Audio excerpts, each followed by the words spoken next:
tutaziweka wakati mwingine. Bwana Yesu asifiwe. Amen. Hatuwezi tukutoka kwa sababu nimepata mgeni wetu, na lazima tufundishane hata tukiwa na mgeni ndio atuelewane. Amen. Amen. Nashukuru sana dada, Mungu kukuleta na kufikisha mahali hapa. In the name of Jesus. Na mahali hapa ndio mahali ambaye nimeshiriki na wewe kwa muda mrefu tukiongea na wewe. Anaishi kwamba Mungu ametutendea mema siku ya leo umefika. Bwana asifiwe. Amen. Kwa hivyo nilikuwa nasema Shadrach, Meshach na Abednego hawakubadilisha nia. Mtu asichore gari. Nimesema mtu asichore gari. Mtoto yote asichore gari. Duren, make sure unaangalia hiyo kitu hapo. Hallelujah. Amen. So wakati ambapo waliingizwa ndani ya moto, walisema hata kama tutaingia hapa, lakini hatutawacha kuabudu Mungu wetu. Bwana Yesu asifiwe. Amen. So waliendelea kumsifu Mungu kama ndiko ninavyosema kwamba waliendelea kudance ndani ya moto. Wimbo yao ndio hii tunaimba kila siku tukisema ainuliwe Bwana wa mabwana, ainuliwe ametenda mema, ainuliwe Yesu wa Danieli, ainuliwe ametenda. Hiyo ilikuwa ni wimbo ya Shadrach and Meshach and Abednego. Ametenda mema. Yaani wako ndani ya moto na wanaruka wakiimba hivyo. Leo nataka nikwambie, sijui ni moto ila gani inakuchoma. Sijui ni moto gani wanadamu wa kidunia hii wamekuingiza. Sijui ni moto gani leo wamepanga uitumbukizwe. Sijui ni moto gani wanakusukuma uingie ndani. Sijui ni moto gani wanaiseti, yani ndio wanaiseti uweze ukaingizwa ndani. Lakini ukinyenyekea na kungojea Mungu Baba na kuwa na kiu ya kusikiza neno la Mwenyezi Mungu, utatumbukizwa kwa ile moto na hautachomeka. Hautachomeka. Amen. Nasema hautachomeka. And because Shadrach, Meshach and Abednego won that war, hata na wewe bado ni mwanadamu kama wao. Hata wewe bado ni mwanadamu kama wao. Wewe pia utashinda tu ile vita.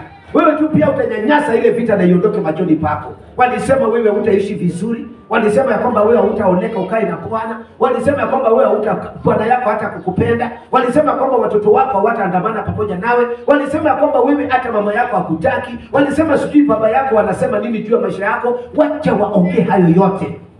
Lakini wewe kuwa na kiu ya kuabudu Mwenyezi Mungu. Uwe tu na kiu ya kuabudu Mwenyezi Mungu. Kwa sababu hiyo ndio neno limetueleza siku ya leo. Aliye na kiu ananyenyekea akienda mbele ya Bwana. Biblia inasema vizuri sana. Mimi ni saa ngapi nitaenda mbele ya Bwana nimtukuze? Ninasikia kiu. Wewe pia uwe tu namna hiyo. Uwe tu namna hiyo ndio Mungu akuonekanie. Dunia hii ninawaeleza na ninawapasa habari bila uoga. Siku ni chache ya mwanadamu kuishi. Na si kwamba kuishi tu. Ikiwa mtoto mdogo anaweza zaliwa na akufe, ikiwa mtoto mdogo anaweza toka kwa tumbo la mama kama yeye ilitoka kwenye hiyo cell. Si ilikuwa ni mtoto ambaye Mungu aliweka kwa ile tumbo. Lakini hebu kumbuka kwamba yule mtoto kwa sababu ya mateso yule mama akapatwa na ile uchungu ya kuzaa na akazaa kwa cell, na mtu ambaye anamsikiza hakuna. Watu analia na hakuna mtu anaenda karibu na yeye. Kwa sababu people nowadays they don't take care about others. Hawataki kujua. Kila mtu anasema si akufe, si akufe, si akufe. Hiyo ndio sasa maneno iko kwa lini ya watu wanadamu. Sisi ambao tumeokoka tutoke kwa hiyo lango, tuanze kuombea Mungu ambaye anaponya, iponye watu wake, isaidie watu wake ambao wanatafuta uso wa Mungu. Iwafikie. Kwa hivyo leo nataka niseme namna gani? Wewe ambao umetembea na umefika kwa hii lango, no matter any chain ambayo imekusarau, no matter any chain ambayo imekuzuia, no matter any chain ambayo umefungwa nayo na ikawekwa mififuli vikubwa, Mungu aliye na uwezo aliyefunja milango ya gereza na Paulo na Sila wakatoka salama, afunje kwako na utoke salama. Amen. In Jesus name. Amen. Afunje na utoke salama. Safari yako iwe tofauti tena. And I prophesy to your life today. This is another time I speak. 12 days coming. You will never be the same again. Amen. Hautakuwa kama ulivyokuwa. And whatever you see from today, from tomorrow, I give you because it's starting by now. From tomorrow, just celebrate yourself and say thank you, Lord. Amen. Hallelujah. Amen. Juu hakuna mahali utaipokea kama sio kunyenyekea na kuipata. Amen. Amen. Mungu anaweza. The other person ambaye aliwin that war anaitwa Daniel. Daniel alikuwa ameshikwa na kawekwa kwenye shimo la simba. The Bible says that it was yani ilikuwa ni shimo. I don't know how we can call it in English. Shimo kwa kizungu. Hole. Hole. Hallelujah. Amen. It was a big hole that carried a lot of lions. I will tell you that because ilikuwa ni ya masimba, sio simba tu. Amen. Na walikuwa wengi. Na yote wale walikuwa malipale walikuwa na njaa. So the person ambaye waona ya kwamba atumbukize Danieli pale, alijua ya kwamba leo nikimweka pale lazima atakulwa, atararuliwa. Yaani watangangania haraka ishe. Sijui kama kwenu mshawahi kufuka paka. Kama kuna paka 3 ndio ujue. Ukirusha kitu chini moja saa tanda, mwingine ametanda. Kidogo tu nakuta hiyo kitu imeisha. Hivyo ndivyo Danieli alipokuwa anaweka kwenye shimo la simba. They believe atakapoanguka tu pale mambo yake imeisha. I thank God ambaye amekutunza mpaka siku leo umetoka Mombasa umefika mahali hapa. Umetoka upande ile wa nini? Suba. You are here today. Umetoka huko Ugis and now you are here. Umetoka mbali ile umetoka Msela mwenyewe huko hapa. Mungu ambaye amekutunza kwenye midomo ya masimba ambaye imekujaribu azidi kukutunza. Nasema zidi na kukupigania. Nasema zidi na kukushikilia. Nasema zidi na kukuponya na magonjwa yote. Nasema zidi na kukupigania na vita ambao wanajaribu. Alimshindania Danieli. Walitupa Danieli akaingia ndani ya shimo na hakukufa. Bado walirudi wakaangalia wakamuita tena. Waliokuwa wamekufunga wakuite na majina yako. Kama ni Mama Michelle wakuite, "Hey Mama Michelle, bado unaendelea na biashara?" Sema katika jina la Yesu. Amen. Yeah. Mary, are you still doing something? Yes, in the name of Jesus. Enoch, bado unaendelea? Nilikuwa nadhani pikipiki imekuwa. Ndio, katika jina la Yesu Kristo. Na ninajua ya kwamba itafanyika. Na ninasema itafanyika. Baada ya siku 12 lazima muone mabadiliko katika maisha yenu. Amen. Lazima muone mabadiliko katika maisha yenu. Kama walivyopanga wakawasumbua kwa hiyo muda mrefu, na mimi ninawaifupishia siku 12 peke yake. Mabadiliko yamefika katika majumba zenu. Mabadiliko yamefika katika ndoa zenu. Mabadiliko yamefika katika biashara zenu. Mabadiliko yamekuwa katika life yenu from the bones to the blood. Say amen. Amen. The other person ambaye alikuwa anapitia mateso kama haya alikuwa anaitwa Paulo na Sila. Akachukuliwa na wakawekwa kwenye gereza. Akiwa kwenye gereza pale, wakiwa pale wakajipanga wenyewe. I don't know nani alianza. Sijui kama ni Paulo ndiye alimwambia Sila, sijui kama ni Sila alimwambia Paulo. What we are supposed to do here ni kumuimbia Bwana. Wali take their time and they sing songs that praise the Lord. Unaweza, unaweza Bwana, unaweza, unaweza Bwana, tukishindwa, unaweza Bwana, unaweza Bwana. So they believe kama wao watashindwa, but still the Lord is able. Hallelujah. Hilo ndio wimbo mnasikia watu wanaimba huko hivi. Naye wakaimba. The Bible says mlango wa gereza ikafunguka, ikafunguliwa. Amen. Hata kuna mtu alikuja pale kufungua mlango wa gereza na mikono wake, lakini mlango wa gereza ikafanya nini? Ikafunguliwa. Na wakatoka salama wakiimba ile wimbo wakienda. So hata wewe zidi kuimba wimbo zake Mwenyezi Mungu. Zidi tu na kuimba wimbo za Mwenyezi Mungu wakati uko kwenye mateso. Zidi tu kumtukuza Mungu ukiwa kwenye mambo ambayo inakuibisha. Zidi tu kumlilia Mungu even if you are at your work. Usiongee ukiwa na nguvu. Biblia inasema namna gani katika kitabu cha Samueli wa kwanza aya ya kwanza? Can you read that verse? Samueli wa kwanza.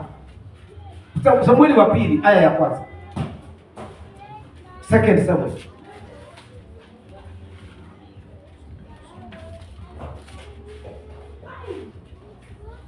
Thank you so much, my daughter. Nimekuona kwa miaka mingi sana. How many years that we have been talking to you? More than 2 years. Oh my God. Kumbuka miaka ngapi? Leo ndio tumeonana macho kimacho. Hata alijui ajanijui. Leo ndio ameniona. Soma kitabu cha Samueli wa pili. Mlango wa kwanza.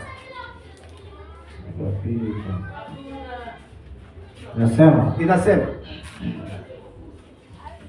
ikawa baada ya kufa kwake Sauli, hapo Daudi aliporudi katika kuwaua Waamaleki. Haleluya. Naye Daudi amekaa siku 2 katika Siklagi. Bwana asifiwe. Amen. Katika baada ya kifo ya nani? Sauli. Daudi akaja akawa na nguvu na akaua tena wengi. Bwana asifiwe.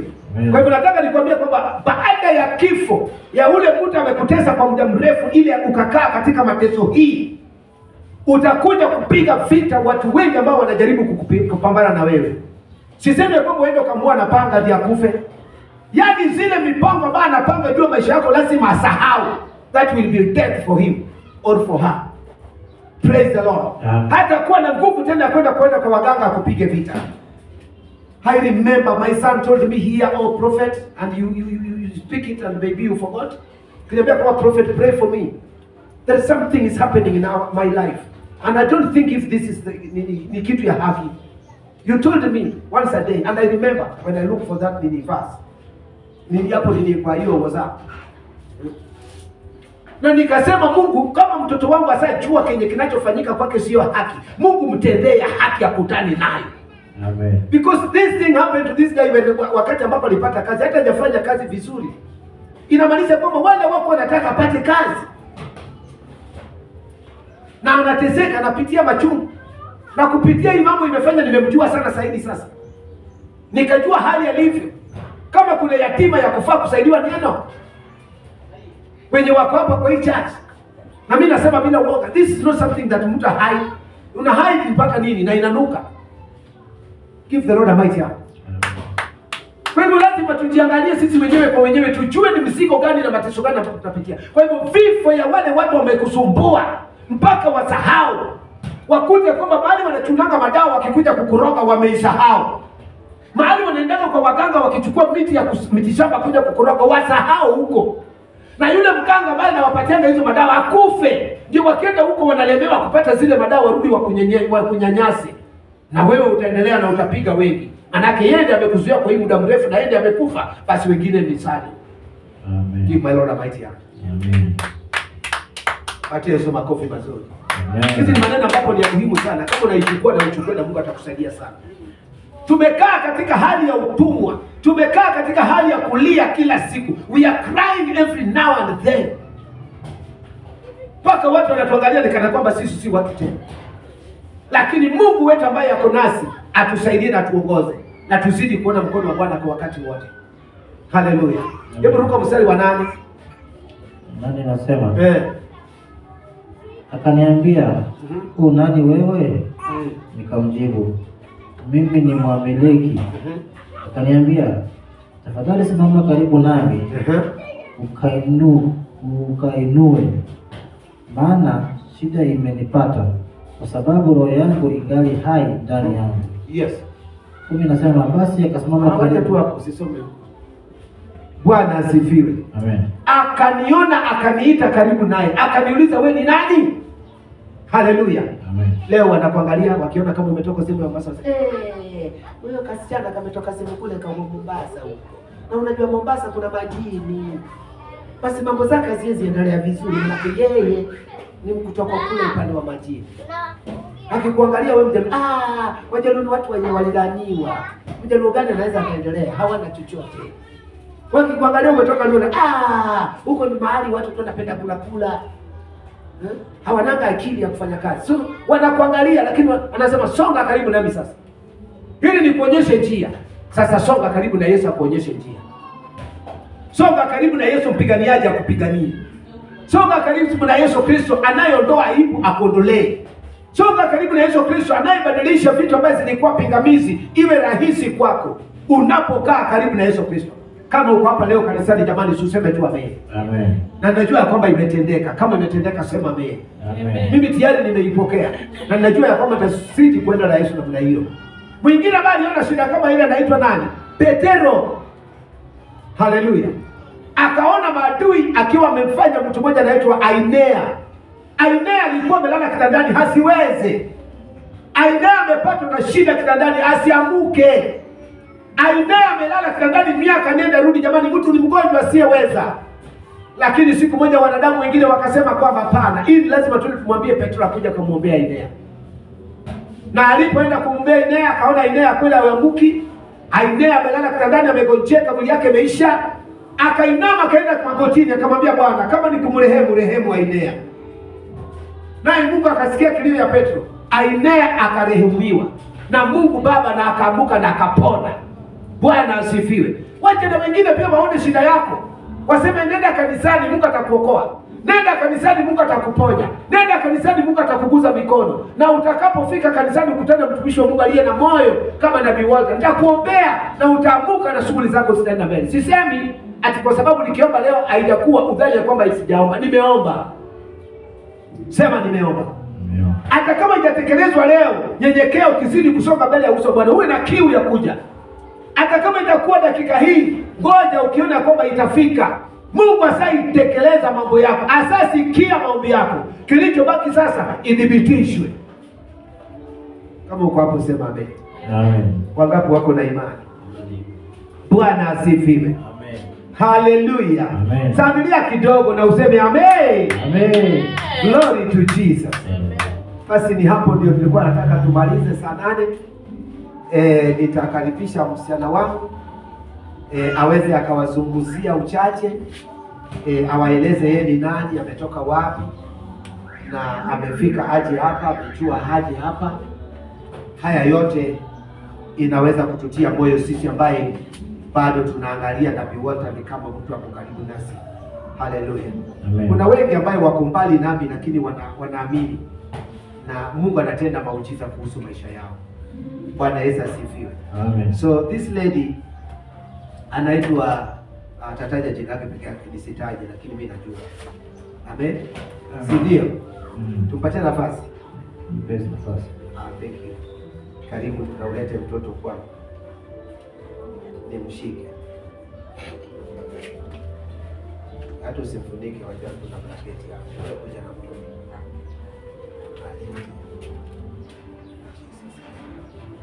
Nafasi tumekupatia sasa. Amen. Bwana asifiwe.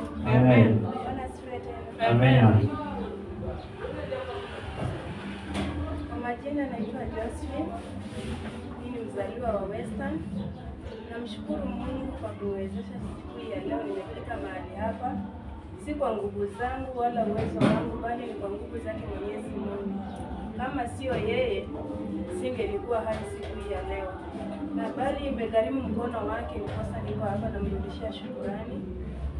Ni siku nyingi, ni miaka sijakuwa nikienda kanisani, na nilikutana na mtumishi online na tukawa tunaongea tukiwa online. Kupitia maombi yake nikawezeshwa kufika hapa na mrudishia shukrani, na kupitia kwa maombi yake ndipo niliweza kupata mtoto huyu. Narudisha shukrani kwa Mwenyezi Mungu. Siku ya leo nilisema lazima nifike, hata kama nimechelewa nije tujiunge nanyi siku hii ya leo, angalau atuweke kwa maombi zaidi. Sitaenda kwa mingi sana, mengi tutaongea siku nyingine. Nia yetu tubarikiwe. Amen. Amen. Pigeni dada makofi mzuri, hiyo makofi jamani ni kidogo. Hallelujah. Amen. Anaitwa Josephine kama alivyotaja. Nikitamka kidogo.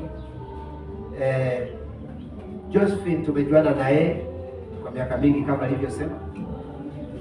Bwana asifiwe. Josephine hapo ameishi hapa Kenya, tumejuana na yeye. Bwana asifiwe. Amen. Alikuwa nje ya hii nchi. And I believe that cameraman yangu unajua. Josephine amepitia machungu. Bwana asifiwe. Amen. Hata kama hataongea. Mimi naweza kutamka hii kwa sababu hatuwezi kuona haya mbele yake Mwenyezi Mungu, lakini lazima tumlipishe shetani. Bwana asifiwe. Amen. Mtoto huyu mnayemwona hapa anacheza hapa juu ya hii meza. Huyu mtoto ananijua hata kama sikuwa nimemuona. Maana alikuwa ananisikiza akiwa ndani ya tumbo ya huyu msichana. Bwana asifiwe. Amen. And one of the miracles that the Lord do na mimi kuhusu huyu dada. Hii mtoto nilificha kwa tumbo ya huyu dada, nilificha, sema kufichwa. Manake mahali mtoto alipatikana si hapa nchini Kenya. Muone maajabu ya Mwenyezi Mungu. Unasemanga Mungu atendi mambo. Wengi wananiona huku nikihubiri ama nikitangaza injili Josephine, wanasemanga tu nabii ni mtu tu kama kawaida. Lakini hii ndiyo jambo ambayo Mungu alitenda. Mungu alificha huyu mtoto ndani ya hii tumbo. Mpaka huyu dada anapelekwa kupimwa. Akiwa kule nje, huyu mtoto haonekani. Bwana asifiwe. Baada ya kuomba na yeye, ikawa mambo imekuwa mzito sana. Hapo ndio nafikia na ninaacha, siendi sana zaidi hapo. Mzito sana. Ikapatikana dada moja, akanibembeleza sana, akaniambia, nabii, what are you going to do please, kwa ajili ya msichana wangu Josephine? She is not my sister. Ni mdada tu ambaye tunajuana na yeye.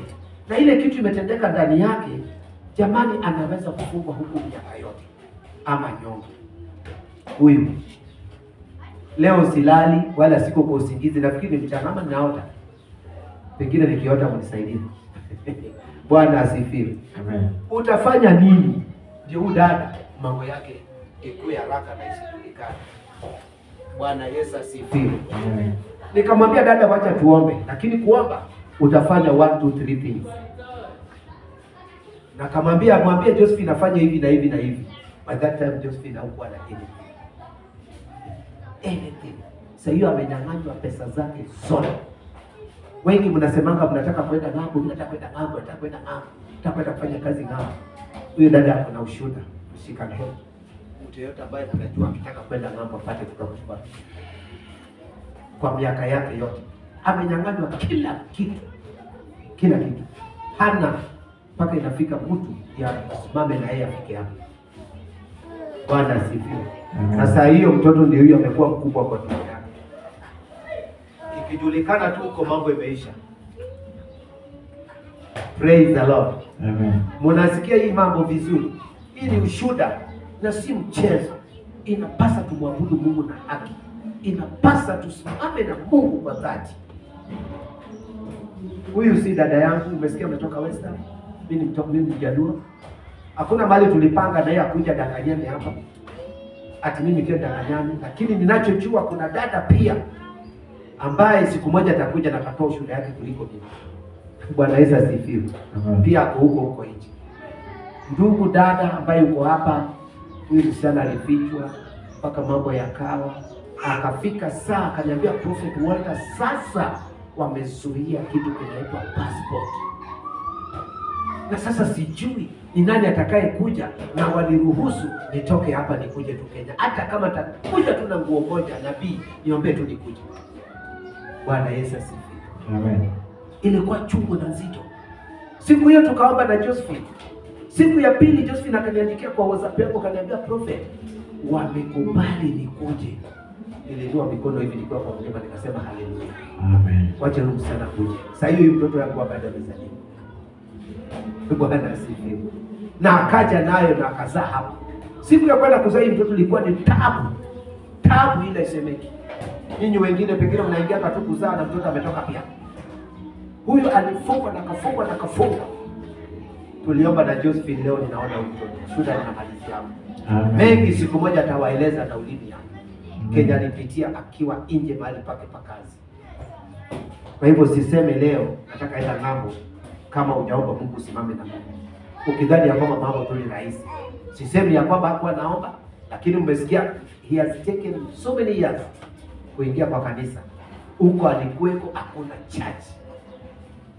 You getting me? Hakuna kitu kinasema tutaimba hata wimbo ya Mungu hata moja. Kamera ndio hizo zinakumulika hivi kama hiyo torch. Ukionekana tu umeenda kwa magoti unabudu, unaleta. Na vitu zenye ziko huko ni mambo ya ajabu. But I thank God, Josephine, leo umeingia hapa. Nitakuombea, nitakumwagilia maji, na nitamwagilia maji mdogo ya mtoto yangu, na huyo atakuwa miujiza wa ajabu kama nilivyotabiri. Huyu mtoto hata uhai yake itakikani. Haitakikani. Kila siku aliyeleta huyu mtoto duniani anasema huyu mtoto atakufa. akui. Na mimi namwambia Josephine, jishike moyo. Huyu mtoto lazima awe na ndiye atakuwa msaada wako na ndiye atakusaidia. Na nilishamwambia. Pigeni Yesu makofi kama hallelujah. Amen. And not only Josephine. Not only Josephine. Bwana Yesu asifiwe. Jana niliomba na mama ambaye alinunua shamba hapa Kenya. Ako nje. Shamba. Na amelipa na pesa yake. Nakwambia ananyang'anywa pesa akiona na macho. Shamba yake. Mama analia hapo huko na hawezi kuja saa hii. Kwa hivyo ile mapito ambaye hawa wanapitia huko ng'ambo, yeye anaweza kuambia. Ukitoka hapa, ukienda mahali pale, uende ukijua unaenda wapi. Isitoshe, kuna msichana niliombea hapa, akilia sana aende ng'ambo. Na Mungu akafungua njia na akapata passport na akaenda. Can't you believe that alimaliza only 1 month? Amini na mimi, only 1 month. Huko. Akaanza kusema nabii, omba tu nirudi kwetu. Omba tu akinipande tu ndege mimi nione tu nimerudi heri niteseke kwetu. Heri tu nikufe kwetu. 1 month. Ilifanya mama yake akafanya juu chini. Mama yake na ameishi huko miaka mingi. Hao ni wale wameshashika mzizi ya huko. Akafanya juu chini mpaka akapata pesa na akatoa pesa na akakata ndege na msichana wake karudi hapo. Imeibisha huyu msichana hataki kuja hapa. Hataki kukuja hapa kwa hii church.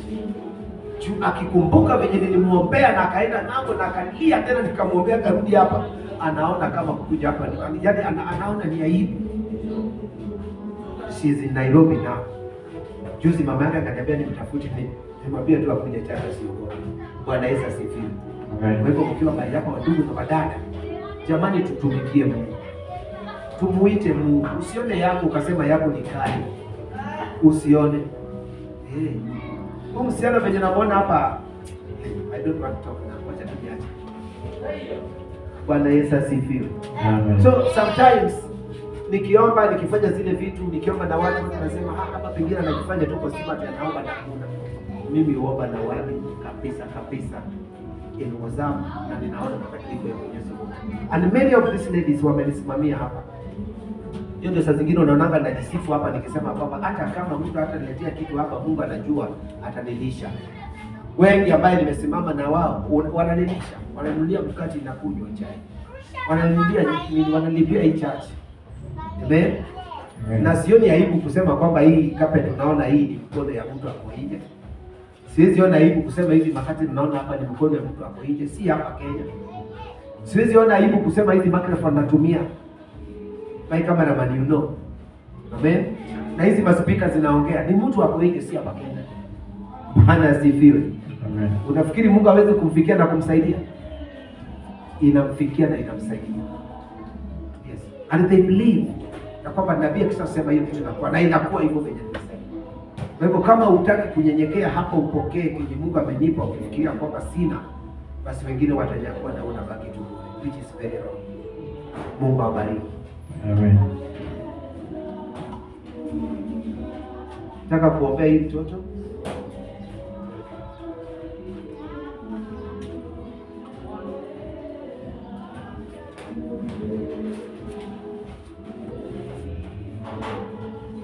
Kwa sababu hiyo nataka nimdedicate. Wangapi wako na imani? Basi mtakuja tumsikilize udada, sogeza hizo viti nyuma. Alafu tumdedicate mtoto, kwa sababu mtoto kama tutamdedicate atakuwa vizuri. Wadada kujeni.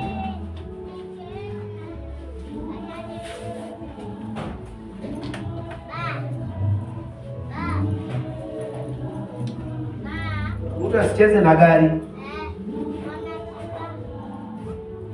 Yule, hiyo gari ikichorwa leo utakula. Utafunga hata ukuli. Ukiona mtoto anachora hiyo gari na umenyamaza, utaona. Kujeni. Amka tu. Simame tu hapa ile vitu. Sikuje tafadhali sana mbaya. Kama unataka kwenda nyumbani. Umechoka kwa nini?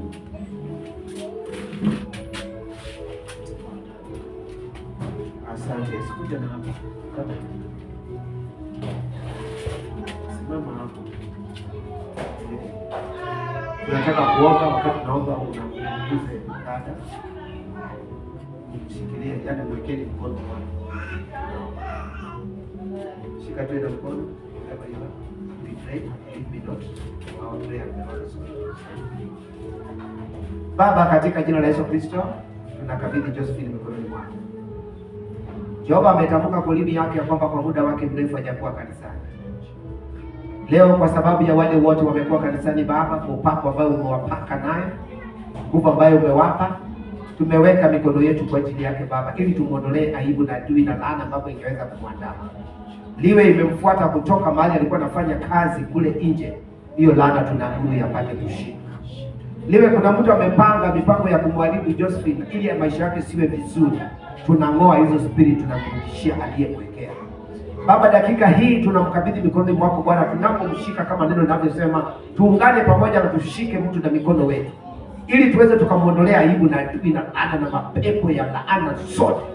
Tuna flesh na tunaitoa katika jina la Yesu Kristo. Tunabingirisha maibu yote, tunabingirisha mashetani na malaana. Tunaondoa aibu ya magonjwa na aibu yote ambayo mtu anatumiwa. Yale vitu ambapo imefunga laini yake ili maisha yake sije kiendelea vizuri na kataa. Tunaamuru yapate kushindwa siku ya leo. Tunazibingirisha tukizitoa katika maisha yake. Iwe zilipanda naye ndege kutoka ng'ambo zikafika naye Kenya, tunazirudisha kule zilitoka. Zirudi huko zilitoka katika jina la Yesu Kristo. Ziwe iko hapa nchini Kenya, zilipanda naye ndege kienda kule nje ndio ateseke rudi kibakana chochote muhimu. Tunavunja hizo laana zishindwe katika jina la Yesu Kristo. Lakini hii Baba, tunakabidhi Josephine mikononi mwako. Tunamleta mkononi mwako Mungu wa Israeli unaotenda mema. Chombo mnyoshie mkono wako na ushindi Baba yangu. Mrejeshie Baba mapato yake, mrejeshie baraka yake. Mrudishie kile ulimpatia Baba iwe ni zake. Baba, kama kunako mtu alitoa aweze akaachilia zirudi. Kama kuna mtu alikuza na mikono wake aachilie sasa. Kama kuna mtu amefunga na tumia nyota yake sasa aachilie. Kama kuna mtu aliingia akachukua mambo zake mazuri akambandika mabaya, achukue hizo mabaya zake aende nazo na waachilie ya Josephine zenye zilikuwa mzuri zikamrudie katika jina la Yesu Kristo. We rebuke that spirit and we remove it in the mighty name of Jesus. Tumeomba na hata kuamini. Pokea amani ya uponyaji. Amen. Tuombe mtoto. Father, in the name of Jesus. In Jesus' name. Yeah, in Jesus' name. Spirit ya kwenu kule, spirit ya huyo ninaieleza hata kuja kwako in Jesus' name. Ya, nimeamuru. Nimwambie irudi tu huko na wewe ubaki spirit nzuri ya Roho Mtakatifu. Mungu akutendee mema na Mungu akuponye maisha yako leo. Nimeiondoa kwenye laana za aibu. Damu ambayo ni damu ya uchoyo na ukoo. Damu ambayo inakaa ikifinya mtu. Damu ambayo inafunga mtu asiweze kukaa na uzima. Leo nimeing'oa na nimetoa. Irudi huko kuzimu katika jina la Yesu Kristo. Huyu mtoto apokee uponyaji tele tele na atakuwa na nguvu ya kutumikia Mungu in Jesus name. Amen.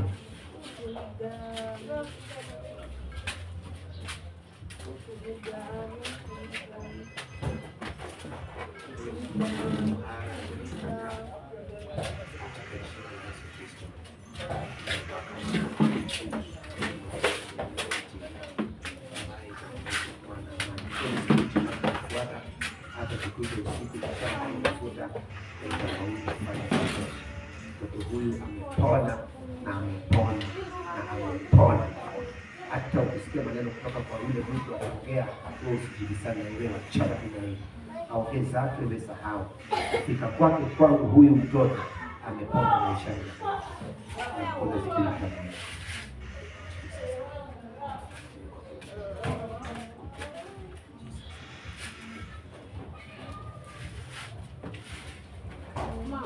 Mom.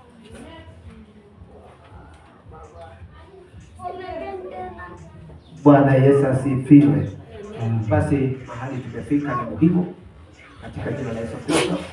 Kama mlivyosikia nimeongea hayo mambo machache. I speak that without any, yani in fact sina kinyongo moyoni mwangu. Na ninasema nitazidi kufanya hiyo kazi na nitafanya na nitafanya na nitafanya. Kwa wale mlio nje, popote walipo, Mungu awasaidie. Mungu awapatie tu amani popote walipo.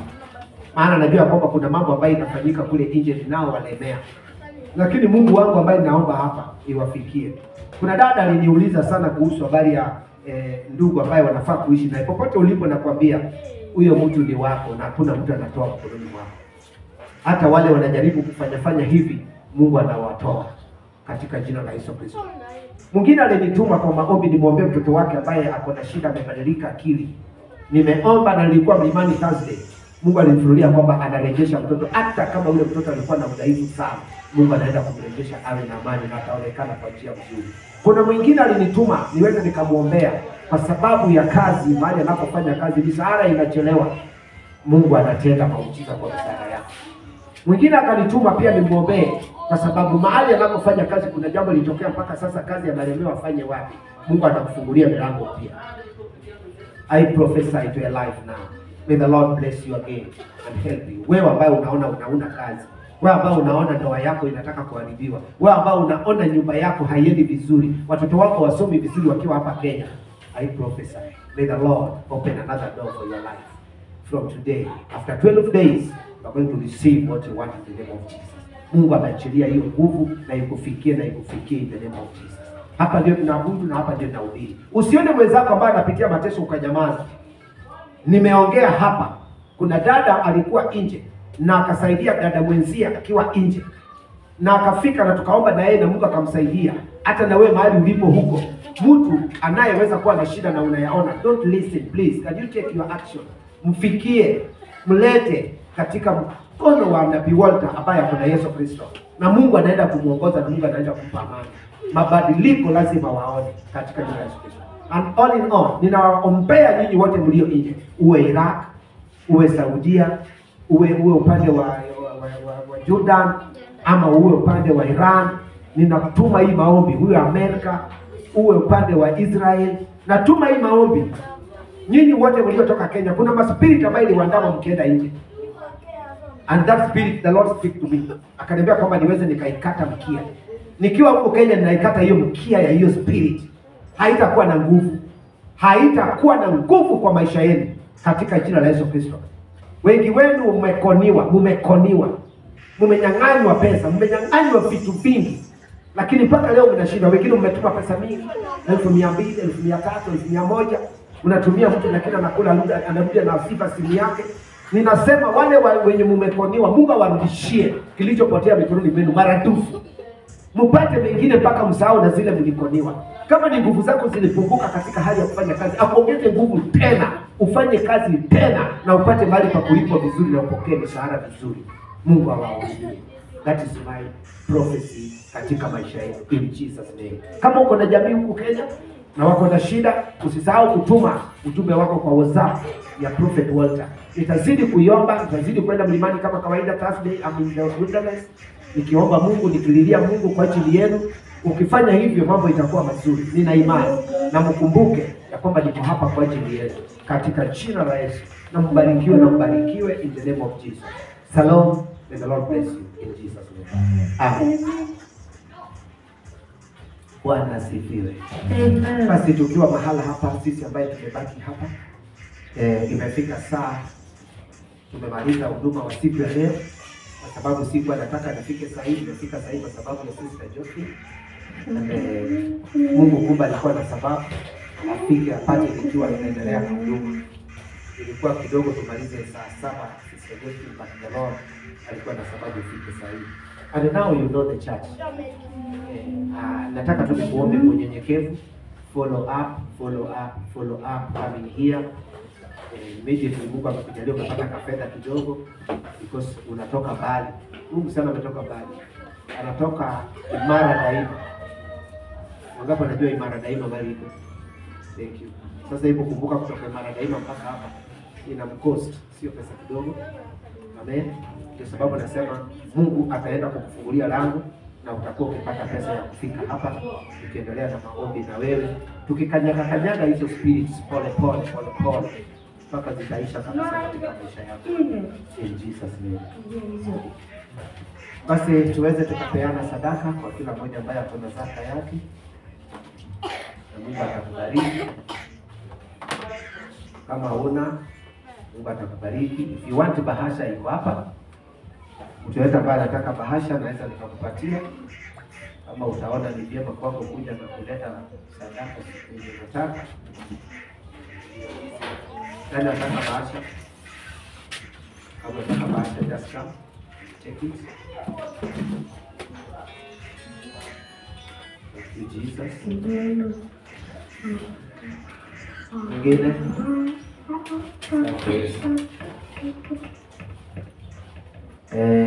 Nani apata sadaka? Kama kuna sadaka just raise up hand. Kama hatuna, tuseme amen. Asante Yesu. Basi wacha na tuombe maombi ya mwisho. Baada ya hapo Josephine utaenda kwanza. Takaa kidogo. Wacha tu ajichimue hivyo ni mzuri. Hiyo ndio Josephine inataka. In Jesus name. Tabaki kidogo.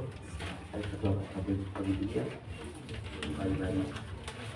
Ukae kidogo kisha baadaye ndio utaenda. Basi tuamini na tuone. Baba, nasema ni asante kwa sababu ya sadaka ambayo imeletwa hapa. Nashukuru wewe Mungu Baba ambaye umeruhusu sadaka hii imefika. Jehova, nyosha mikono wako na uweza na ushindi. Embeleza baki bado pamoja na mikono zote ambaye hawana leo na wale wamepata kutoa leo pia usimame na wao sana. Baba yangu, wewe ni Mungu ambao unawajali na unawashindania na unawaokoa. Tumezungumza hapa Baba tukisema bariki kazi yetu, bariki biashara yetu, bariki kazi yote ambayo tunafanya. Kwa jasho letu Baba kutolee ili tunapotoa Baba utusaidie Bwana kupata na mali tunafanya kazi Baba tukalipwe vizuri. Mungu wangu nasema ni asante nikijua kwamba tayari umefika na umetenda. Upokee sifa ukikumbuka watoto wako, kumbuka Mama Michelle kwa kazi yake mahali anapofanya Bwana. Hiyo milango ambayo inazidi kufungwa Baba naomba uifungue zaidi.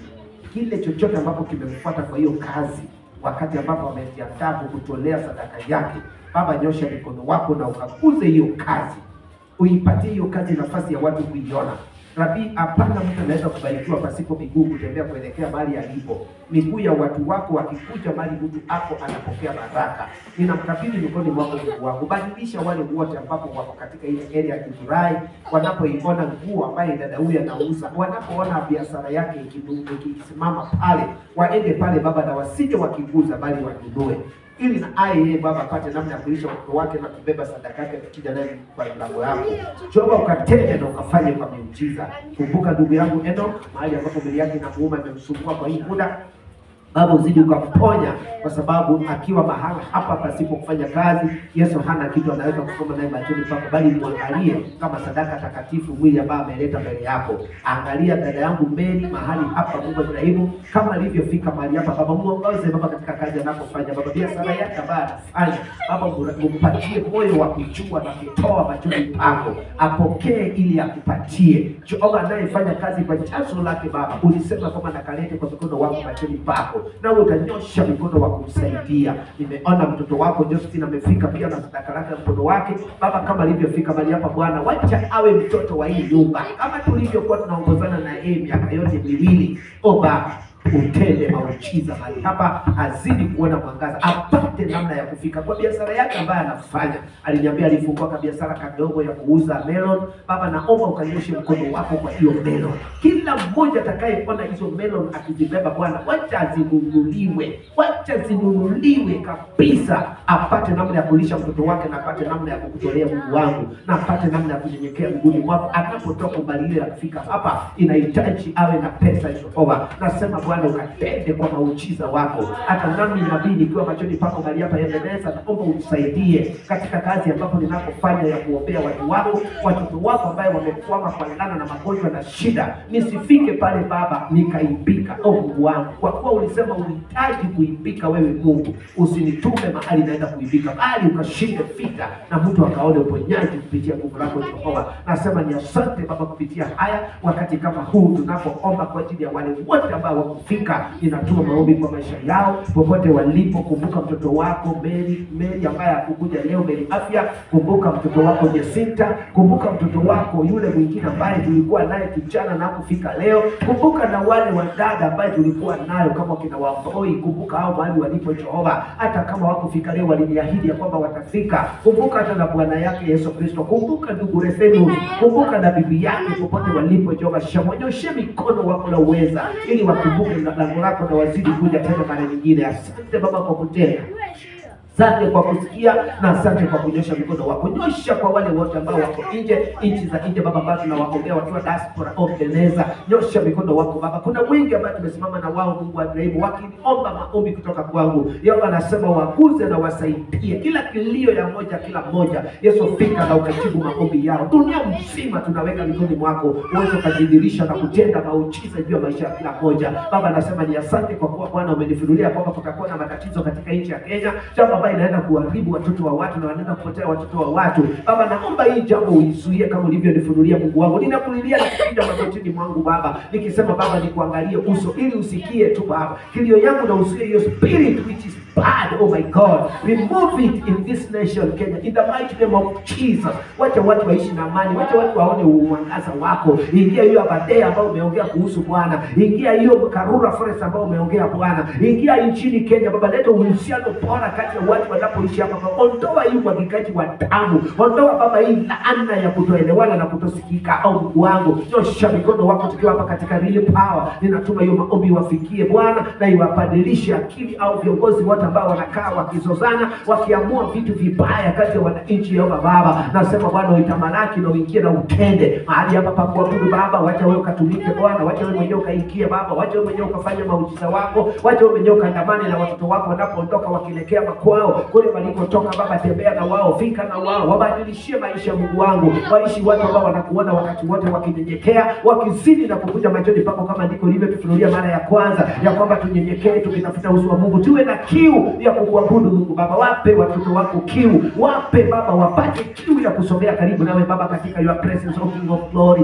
Thank you Lord Jesus, a marvelous God. Ninaishi kwamba wewe tu ndio Mungu wa pekee ambapo hatutawacha kuabudu na tutazidi kuinua jina lako Jehova Baba. Kesho ni siku nyingine, watoto wataamka wakienda shuleni mapema asubuhi Baba. Andamana na watoto wetu, fika na watoto wetu mashule Baba, waingie bila tatizo. Wale wanaozoea kufukuza watoto, walimu ambao wanafukuza watoto, waelewe situation ambayo iko nchini Kenya Baba ya ukosefu Baba. Wacha watoto wetu wakaendelea na masomo mazuri Baba, ukiwasaidia na ukiwalinda. Asante nikiwa na imani kwamba Bwana umetangulia na umefika na unatenda maajabu pitia watoto Bwana, hata na wazazi wetu popote walipo, wale ambao kuna mababa zao hapa, wale ambao wako na mama zao, wale ambao wazazi wao bado wako hai. Yesu wacha ukaingie kati Baba na usaidie wazazi wote Jehova Baba, wapate uzima na wapate amani. Tumekataa maroho za magonjwa na shida katika miili zao, tunaondoa aibu yote katika mifupa zao, katika damu zao, katika nyama zao. Yesu tunakataa hizo spirit of sicknesses, oh God, remove it in the mighty name of Jesus, so that waishi watu ambao wanakuamini, waishi watu ambao wanakutambua, waishi watu ambao wananyenyekea wakikuja mbele yako wakati wote. Mungu wa Ibrahimu, fungua milango ya real power. Leta watu wako ambao wana moyo wa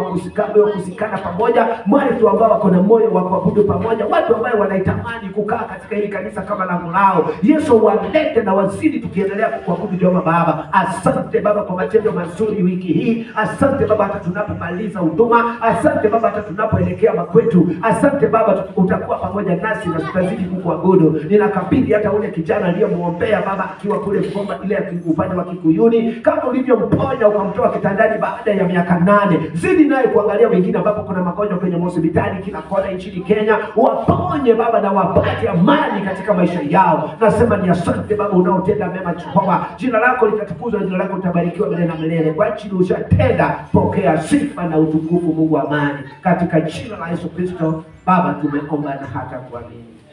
Amen. By the grace of our Lord Jesus Christ, the love of God, the fellowship of the Holy Spirit be with us now and forever.